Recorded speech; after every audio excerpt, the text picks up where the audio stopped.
in-order sila ang PCGG as early as September 30, 2025 to prepare its evidences and witnesses. Hindi nila ginawa. Hindi na nga nilitigate. Dinedma na nga ng Dinedma na PCGG. lang. Dinedma na ng PCGG. Ngayon, sabi ng PCGG, hindi na sila magpe-present ng further evidence. Hindi na magpe-present. Hindi ba sinabi ko na nga sa inyo, papawiin ang mga frozen goods and vegetables. Itong dismissal na to, na hindi na hinahabol ng PCGG, ito na yung go signal na, okay, i-defrost na kasi wala nang humahabol sa amin. Wala nang humahabol sa frozen fruits and vegetables. So wala nang kaya hindi ma-defrost ang mga frozen fruits and vegetables kasi subject siya ng PCGG ng litigation. Oo. Ng litigation. Alam mo kaya gusto ko isa-isahin kasi ilang items dito ang nasa US. Okay, go. Hindi kasi siya pwedeng i-withdraw kagad. Kasi nga magkakaroon ng bank, anong tawag dito? Malaki kasi. Yung maapektuhan yung liquidity ng bangko. Oo. So kailangan siyang by tranches. Utay-utayan. Kaya kailangan siya utay-utayan because banks are required to maintain certain liquidity ratio. Ayun. Hindi man bank run. Kasi ang bank run yung mag-withdraw yung mga depositors eh. Liquidity problem. Magkakaroon ng liquidity problem lang. Oo.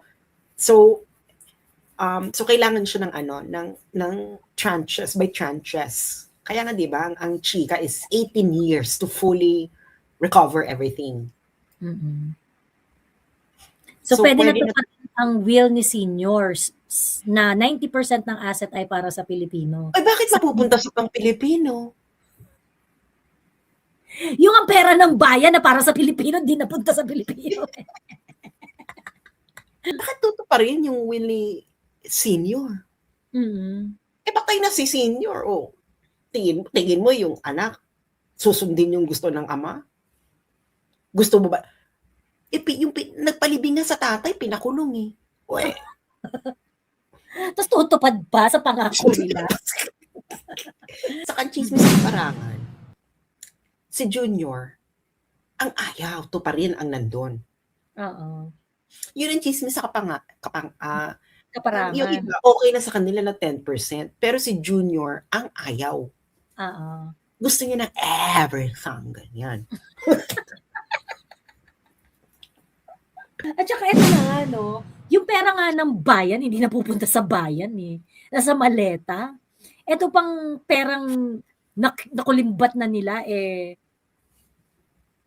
Tingin mo, i-share pa nila sa atin yan? Of course not. Saan daw sila mag-escape? I think Dubai. I think Dubai. Papapansin mo din, di ba si Martin ni-revoke na yung kanyang visa. Di ba may eksena sila kay Martin? Ganon. Pinuruhan talaga siya ni Ma'am Shi. Pinuruhan siya ni Ma'am. Hindi kasi wala namang ma-offer si Martin eh. Di ba? So, tutuluyan siya ni Uncle Sam. Pero, syempre, si Ma'am Shi at saka si Pop Shi, they have some, they still have something to offer to Uncle.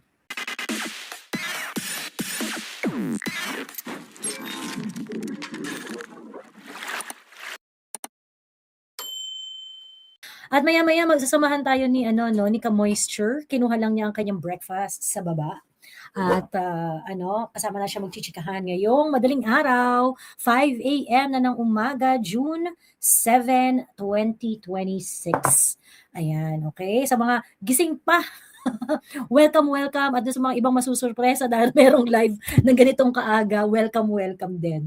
Ayan. And interesting yung pag-uusapan natin today dahil pag-uusapan natin yung mga eyat na minukbang ng mga dilaw. Ayan, okay? Well, on top of my head, mamaya didiscuss natin to kasama si Sas. On top of my head, ano yung tinutukoy natin dito ng mga taing minukbang ng mga yellows? Well, lagi natin sinasabi, kain suka kayo. Kineso, ganyan.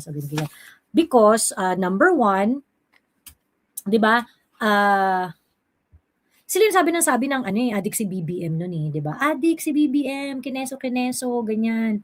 O pagkatas ngayon, united na kayo with the adik, di ba? Ngayon, kahit adik ang presidente, okay lang sa kanila, di ba? Join the club na sila with the Addictus Benedictus, ganyan.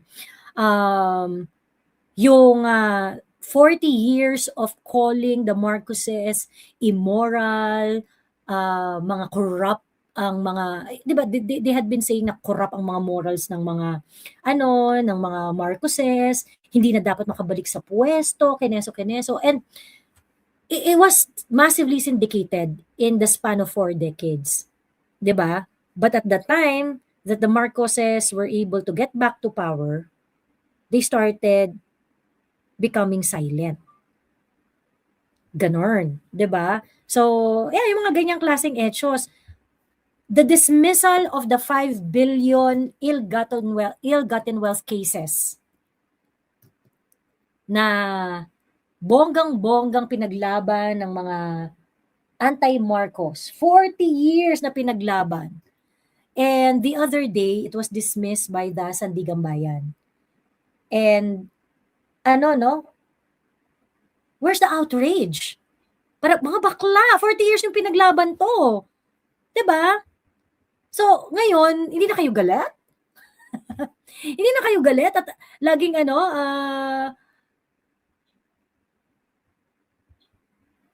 katanggap-tanggap na sa inyo na magiging ganito ang sitwasyon, di ba?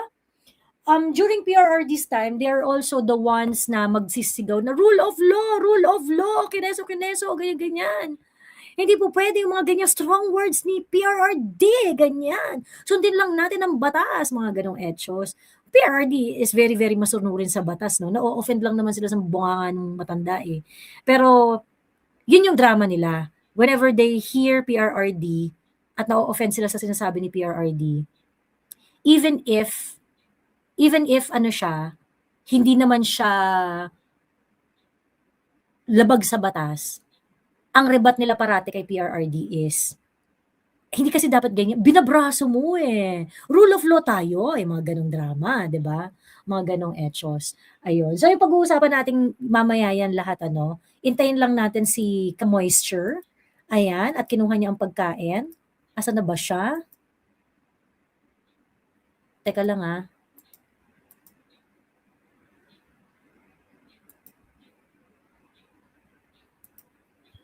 Tara na bakla. Ang layo naman. Ano ba to? Nasa 80th floor yata to si Sas. At kanina pa siya bumaba. Ayan, intayin natin siya. So meanwhile, batiin ko lang muna ang ating mga kapuyatan ngayong gabi, ang mga gising pa din kahit alas 5 na ng umaga, si Arogate, the Arogate, hello. Dang Jean, hello. Ayan. Miss Janet Baredo, hi Miss Joey, kumusta na po kayo? Okay naman po ako. Biker Lola, hello, watching from UAE. RB Bautista, hello. Parang kilala ko yata to. Hello, RB Bautista, hello, ayan. Sabi ni Janet Baredo, second honor po ako. Ano ka, ma'am? 1, 2, 3, third honor ka. Ayan. Good morning. Terence Banas, watching from Moscow. Shakira Guzman, hello, umpisahan na, Miss Joey. Hello, it's Pao, magandang umaga. Jeng of all trades, hello, magandang umaga. Ma'am Janet Malaya, hello. Lucky Maika, hello. SR Mubarak, hello po sa inyo. It's Fudge, wow, it's Fudge, gising ka pa. Gising ka pa, hindi ka ba natutulog, it's Fudge? Ayan. Awardan ko talaga si It's Fudge ng best in attendance. Ayan. Avril Daisy 9, hello. Ate Narina Nico, hello po sa inyo. Ethel Flores, hello, Butter Cheese Loaf. Brian Pitogo, hello. Mau Zamora from Illinois. Ayan. Tita Gareth Malaya, hello. Atasha Ginevere. Ayan, good morning. Good morning po sa inyo. Jet Gonzales, Amir Khalil, ha ha ha, sasamba ako, team replay na lang, sabi ni Amir Khalil. Taga ano ka, at si Amir Khalil, taga ano yata to eh? Taga Italy. Ma'am Susie Afos, hello, hello. Love from the UK. Ingat lagi. You are in our prayers. Thank you very much po. Maraming salamat. Hello, Elise8829. Rosito Lintapan, hello. Watching from Papua New Guinea. Audrey Stewart, good morning dyan, Miss Joey. Good afternoon naman dito sa kabilang dako ng Earth. I hope you're all doing well. Thank you very much po. Brigida Kalud, hello po sa inyo. Yearly Montaño, good morning. Cass Fabregas, Miss Joey, di na ako makakatulog nito. So, ayan. Hello po sa inyo. Eloy na sa Maniego, Butter Cheese Loaf. Hello. Hindi na tayo night crawlers. Morning persons na tayo. We are morning people. Di ba? Morning people na tayo. Buti na lang, di pa ako natutulog. Kanina pa antay. Ayan, kasi nasa nasa travel. Ayan, kaya hindi tayo naka-live sa takdang oras. Langkin, hello. Dang Moreno, hello. Bridex. Ayan, nagulat ka, Bridex. Nagulat ka ba? Sherry Balena, yung song na yan tumatagos sa kaibuturan ng puso talaga. And it never fails to make me cry for missing PRRD. Totoo.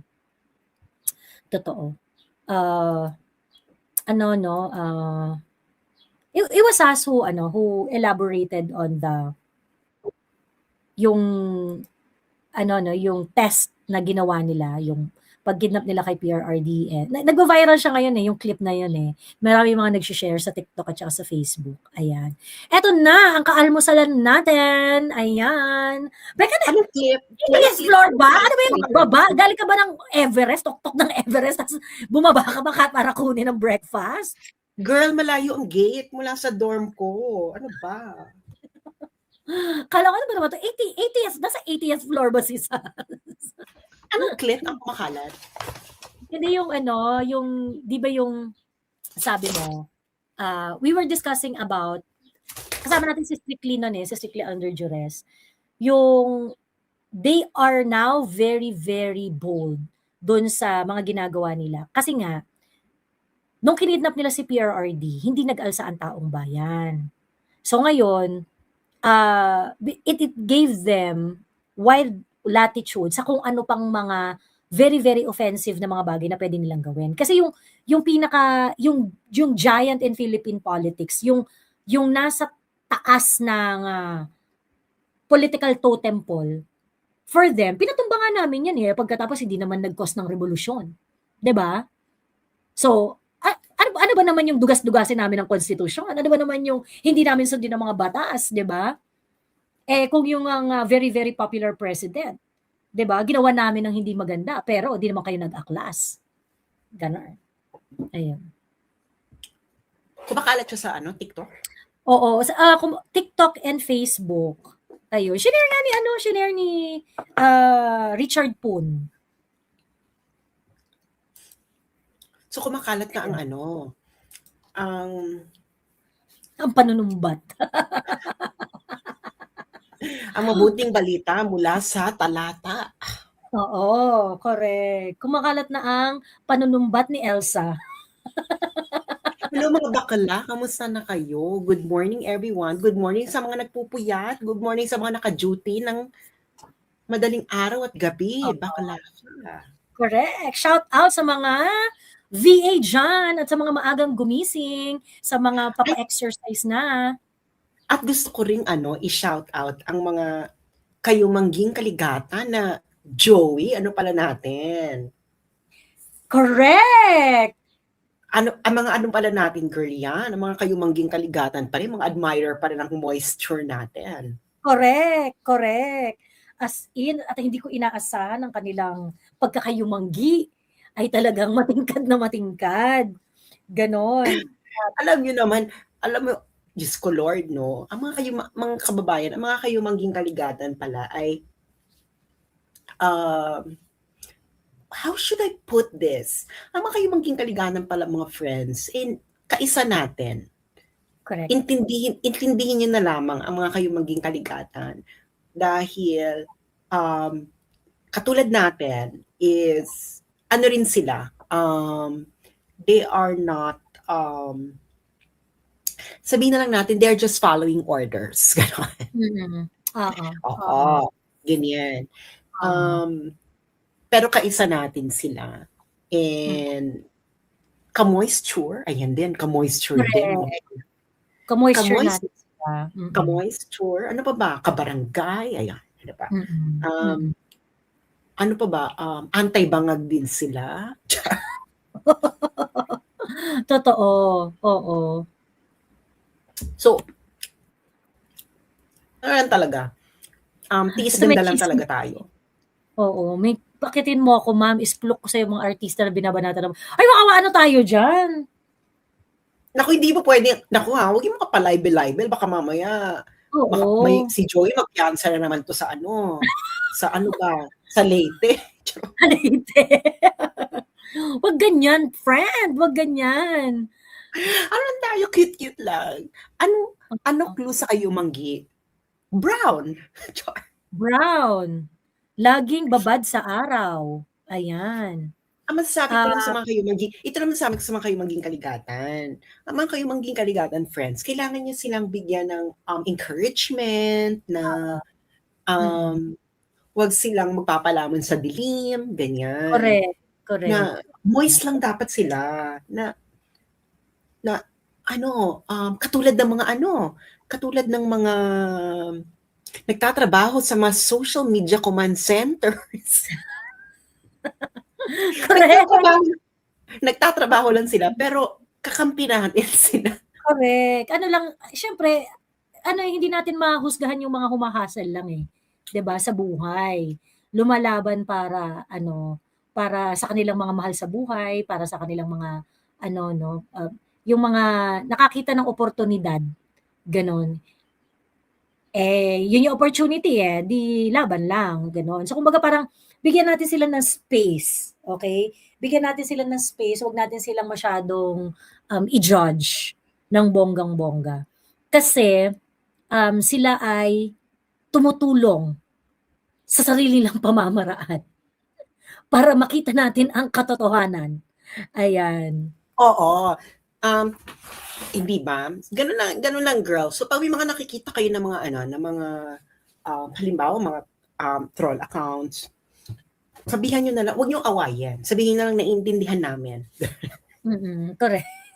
Kaya nga ako ano ko eh, hindi ako well, unless yung sobrang abusive na troll 'no, bina-block ko talaga yon. Pero pagka kunwari yung troll-troll lang pagkatapos meron namang mga nire-raise na issue, tapos yung mga tipong, um, kahit pa medyo rough yung mga comments niya. Pero 'pag may nire-raise siyang issue or meron siyang tinatanong or what not, I make patol at alam ko kumikita siya dun.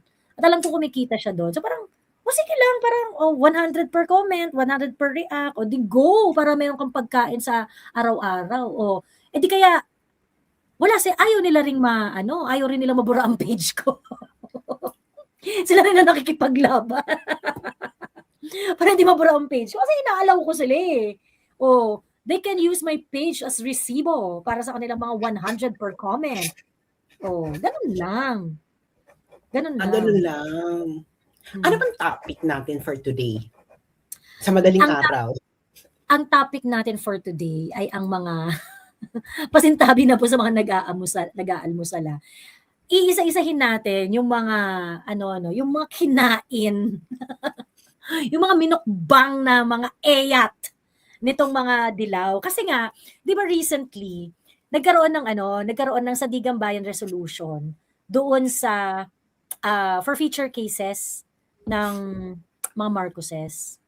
And na-dismiss na siya sa Sandigan Bayan level. And ang mag-o-oppose ng dismissal niyan, of course, is the Solicitor General. So, syempre, ala ka naman pa. Ano pa yan eh? Kuya mo bongbong. I-oppose pa yan ng BBM admin. So, syempre, well, my fearless forecast is that it is going to be final and executory. Hindi na yan ng OSG. So, yung decision na yan na yun. Dismiss na yan. Pero, ang nakakaloka lang dito kasi is that, ito yung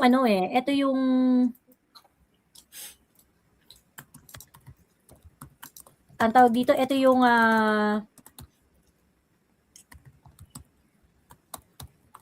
teka lang ha. Bakit ako na-log out? Ito yung crew noong isinisigaw nila for 4 decades. Yun yung pundasyon ng Marcos Magnanakaw, yun yung and everything that they hate about the Marcoses. And then it is dismissed and we are waiting for the outrage. Kasi ba't walang outrage, mga friends, di ba? Di ba dapat kulang sa galit, friend, kulang sa ingay. Bakit wala nang galit, di ba? Oo. Ayun. Nakita mo na ba yung mga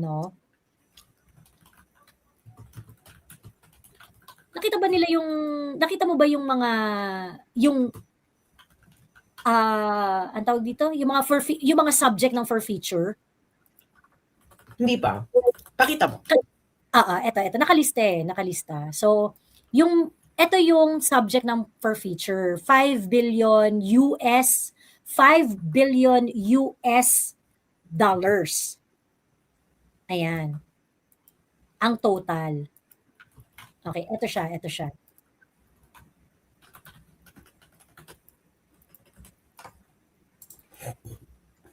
Ayan, okay. Ito yon.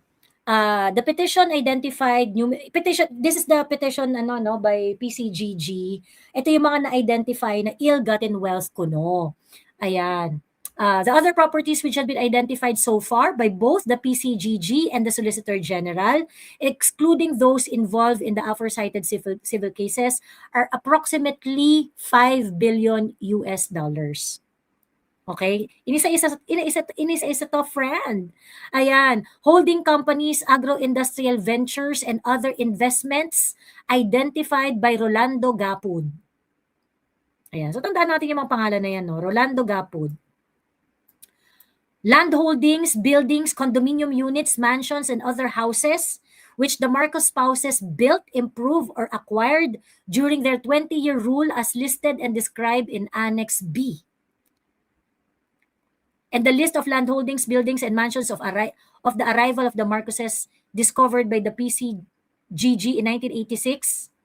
Ayan.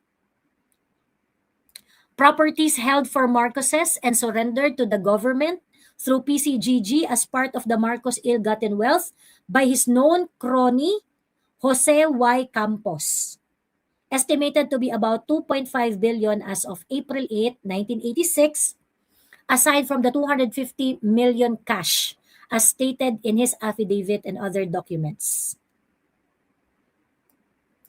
Properties held for the Marcoses and surrendered to the government by another Marcos crony, Mr. Antonio Florendo, estimated to be about $30 million, aside from the 70 million pesos cash and $653,856 paid as taxes in the United States, as stated in his affidavit. Compromise agreement and agreement marked as, ayan. The so-called New York properties valued at 250 million as described in paragraphs 12-51 and ano yan, of another affidavit of Rolando Gapud dated January 14, 1987. Okay. Girl, kilala mo ang mga Gapud?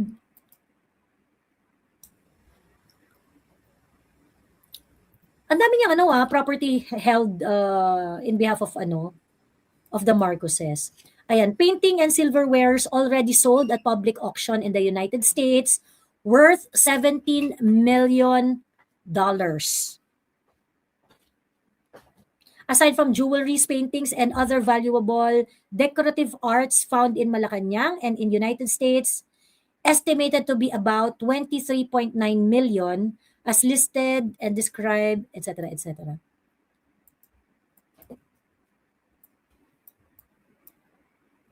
Philippine peso bills amounting to 27 535 pesos. Foreign currencies and jewelries amounting to $4 million. Certificate of time deposits worth 46.4 million. Seized by the US Custom authorities upon arrival of the Marcoses in Honolulu, Hawaii. Itong ill-gotten wealth na to, galit na galit yung mga pink dito nung election SAS. Grabe yung galit nila. Eto, ang pruweba na nagnakaw sila nung dumating sila sa Hawaii. Eto ang nakuha sa kanila. Ganyan. Non-stop yung mga dyan non-stop yung mga anti-Marcos dyan. Yung number 7 na yan. Non-stop yan ng bonggang-bongga. The 30 million US dollars in the custody of central bank as part of the dollar-denominated treasury bills purchased by the Marcoses from the central bank through their dummies using their dollar deposit in Switzerland. Shares of stocks in Piedras Petroleum Co. Incorporated and in Oriental Petroleum and Mineral Corporation worth 500 million. Shares of stock in Balakbak Oil Company worth about 42 million pesos. Plus the 60% of the sequestered assets of CDCP in the amount of 172,378,030 pesos.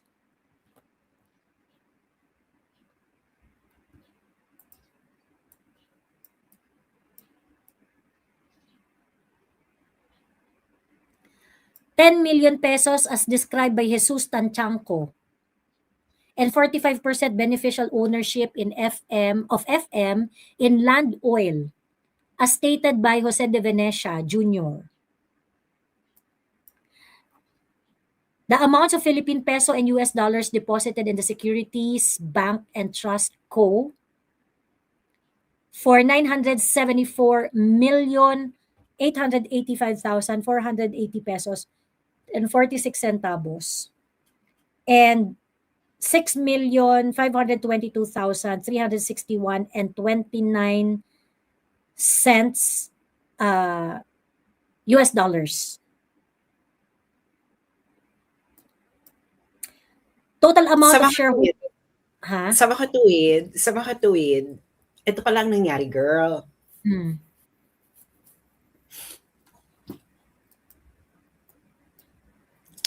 In-order sila ang PCGG as early as September 30, 2025 to prepare its evidences and witnesses. Hindi nila ginawa. Hindi na nga nilitigate. Dinedma na nga ng PCGG. Dinedma na ng PCGG. Ngayon, sabi ng PCGG, hindi na sila magpe-present ng further evidence. Hindi na present. Hindi ba sinabi ko na nga sa inyo, papawiin ang mga frozen goods and vegetables. Itong dismissal na to, na hindi na hinahabol ng PCGG, ito na yung go signal na, okay, i-defrost na kasi wala nang humahabol sa amin. Ano na, ang tawag dito yung wala nang impediment. Wala nang impediment to defrost the defrosting. Okay? Wala nang impediment. Wala nang humahabol. Di, paldo na. Paldo na, mga bakla kayo. Tip pa lang, paldo na. Bakla. Lahat ng nandyan, sa kayo mga hindi, kasi dead man yung PCGG, PCGG yung humahabol Dahil wala nang impediment, tawagan mo ako, kunwari ikaw ang president ng Pilipinas, ako yung tatawagan mo. Kring, kring, kring, kring. Hello. Mr. President, we cannot defrost the frozen fruit and vegetable if there are still cases pending about them. Why is that? Well, I will take care of it. But please proceed with the defrosting of the frozen fruits and vegetable, because I will definitely make sure Consider it done. Sabi ni Ma'am Shia. Words ni Ma'am Shia, di ba? Consider it done. I will remove all the impediments so we can start the defrosting of the frozen fruits and vegetables. We cannot. Well, if there are no more impending cases, then we could. But, Mr. President,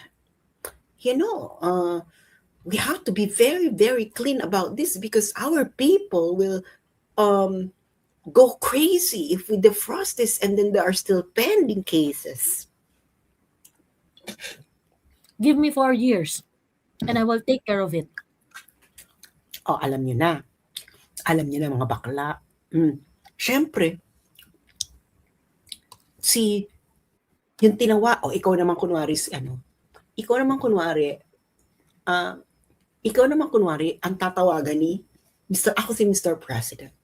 Kring, kring, kring, kring. Yes, good morning, Mr. President.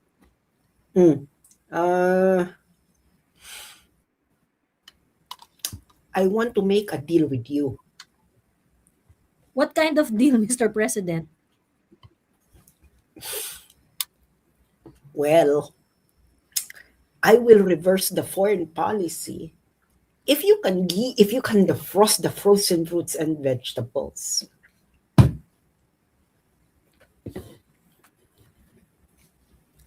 What do you say? What is the inclusion of that reversal, Mr. President? Anything that you want. Anything that we want? Like Yes. Cagayan de Oro? Like, What else? What else do you want? like Ilocos Norte? Go!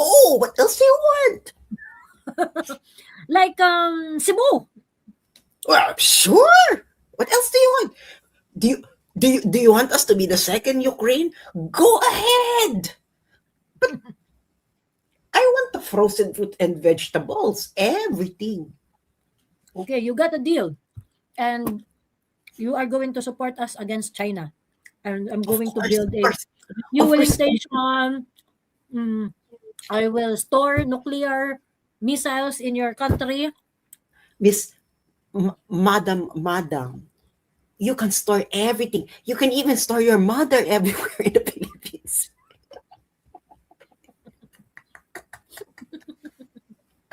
Okay, deal.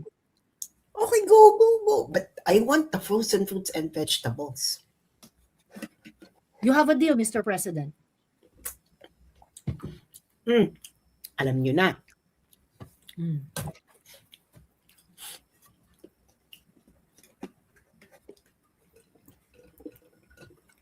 $250 Wala million. nang mahabol eh. Wala nang mahabol sa frozen fruits and vegetables. So wala nang bakla. Kaya hindi defrost ang mga frozen fruits and vegetables kasi subject siya ng PCGG Ng litigation. Oo. ng litigation. Alam mo kaya gusto ko isa-isahin kasi ilang items dito ang nasa US. Okay, go. Balik tayo doon sa una.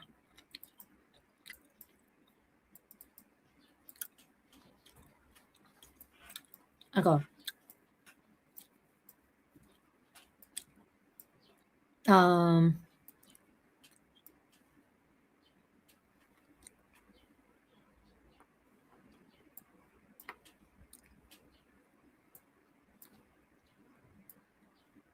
Ito, New York Properties, number 5. Number 6. 250M to yung sa New York. 250 million US dollars. 17 million dollars na painting silverwares and other kineso, 17 million is in the US. 23.9 million nasa US din.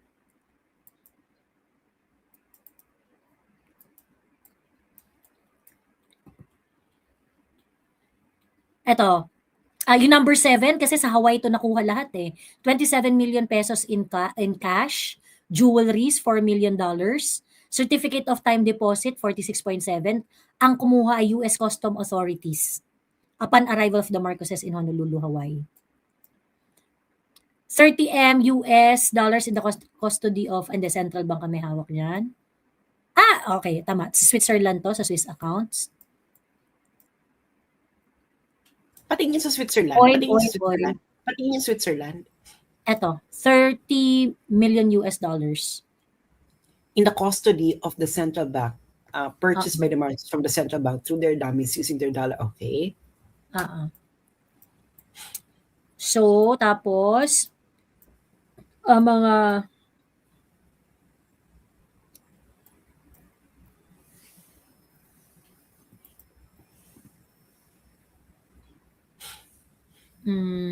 sorry. Ito,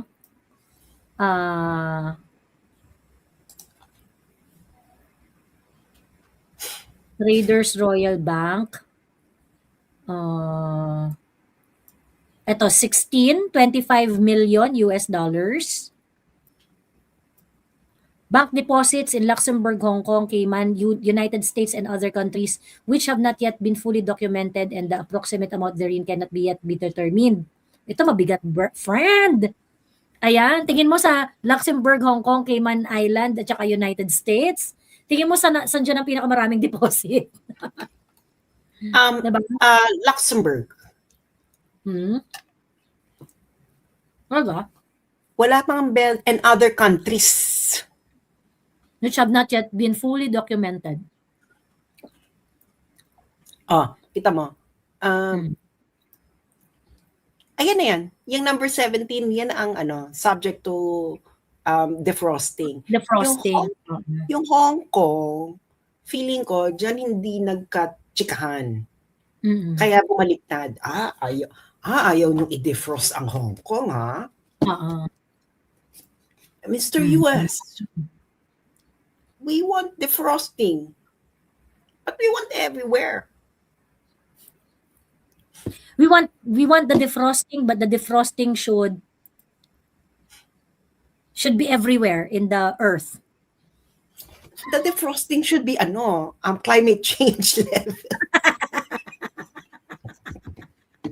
The defrosting should be greenhouse effect level. Diba? Tignan mo, punta mo yung Luxembourg, etc.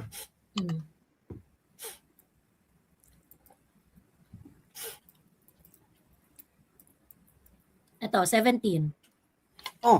The bank deposits in Luxembourg, Hong Kong. Hindi ba nga sa Hong Kong merong na withdraw? May nag-attempt ilang billions, di ba? May nag-attempt.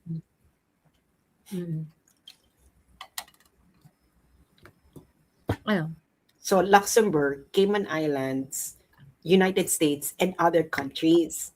So, yung other countries na yan, mga bakla kayo ng taon, sa Europe yan. Belgium. Kaya nga, may chismis nun. Di ba ang dami niyang travels? Nung mga umpisa, ang running joke nun, deposit to. Nag-check, hey, we have accounts with you, ganyan.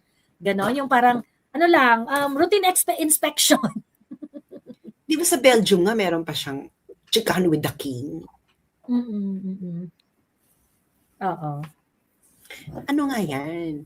Paikot-ikot. So ngayon, yung number 17, dahil yan sa number 17 na yan, may impediment. So wala na, di na mababawi yan. Paano babawiin? Wala na kang kaso. Oo nga, wala na friend. Dismiss na eh. Ano babawiin mo? Wala na kaso. Sino ba pwedeng mag-appeal yan? Sandigan Bayan. Solicitor General. Si Bernabari. Ano to? Bernabari.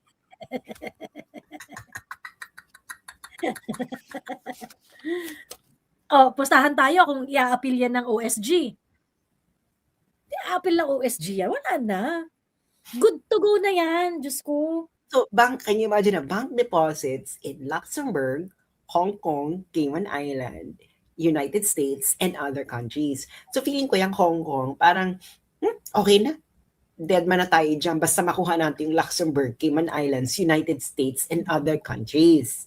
Kasi yung other countries na yan, mga NATO countries yan.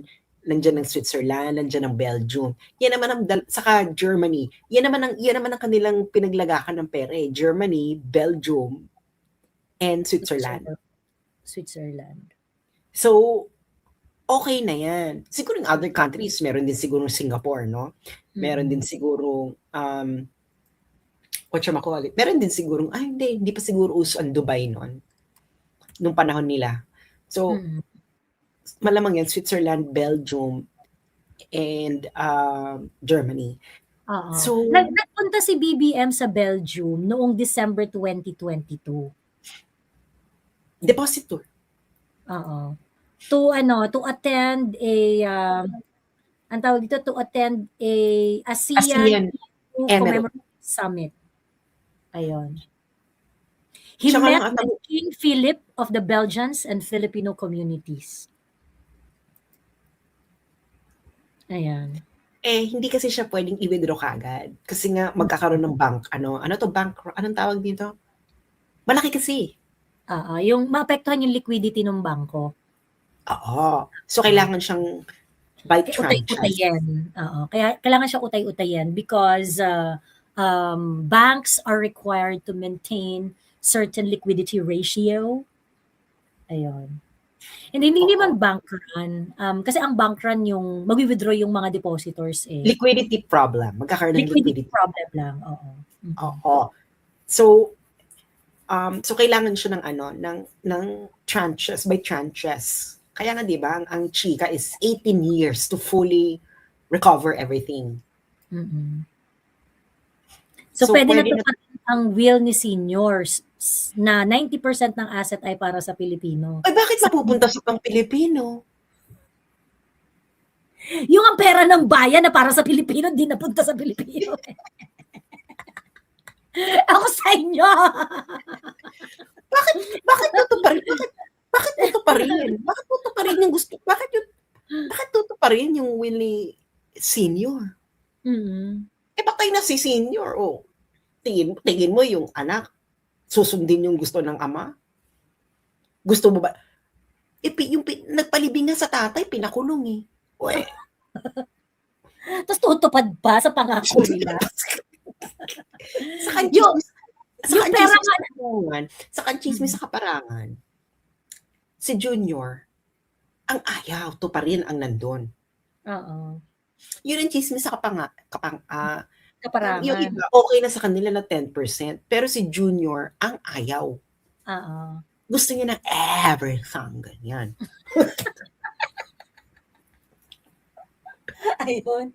At saka ito na nga, no, yung pera nga ng bayan, hindi napupunta sa bayan eh. Nasa maleta. Ito pang perang nakulimbat na nila eh. Tingin mo, i-share pa nila sa atin yan? Of course not. Saan daw sila mag-escape? I think Dubai. I think Dubai. Sino? Anong mag-escape? Kung mag-escape sila. Kung mag-escape sila. Bakit Dubai? Wala tang acceleration doon eh. Saka nandun yung iba, high life kasi doon eh, no? Saka high life, saka nandun na ata ang doon ata ang bagong bangko. Oo, yung financial hub. Yeah. Walang tax or extradition, white criminals live there. Oo. Walang tax or extradition, tapos they will live like a king there. Happy na. So, paano iyan? Paghahati-hatian ng heirs? Sabi ni Elsie Xiao. Siyempre, ang magdi-decide yung nakakuha. Kung sinong bibigyan ng portion. Diba? Portion. Portion yan. So, nakuha na nila. Perfect na. Perfect. Ganyan. Perfect. Kayo lang sa Pilipinas, na isang lana kayo bakla. Kayong collateral. Salary nyo, mapupunta sa inyong 90%. Gago. Kayo ang sinangla. Sinangla na kayo. Na, Oo. O tawagan mo ako uli. Ikaw si ano, Mr. President. Ikaw si Ako yung kausap, Kabil. okay. Kring kring. Yes, I would like to follow up on my request to defrost the frozen fruits and vegetables. Yeah, but are you really willing to give us the Philippines as a battleground? You know, we need a battleground. I will give you everything. I will give you the pek-pek of Mamshi if you want. Just Oh, let's drop my let's frozen fruits and vegetables. let's let's not go to the pekpek of Momshi. But if you want, I will offer that to you. No. We don't need that. We don't need to go there.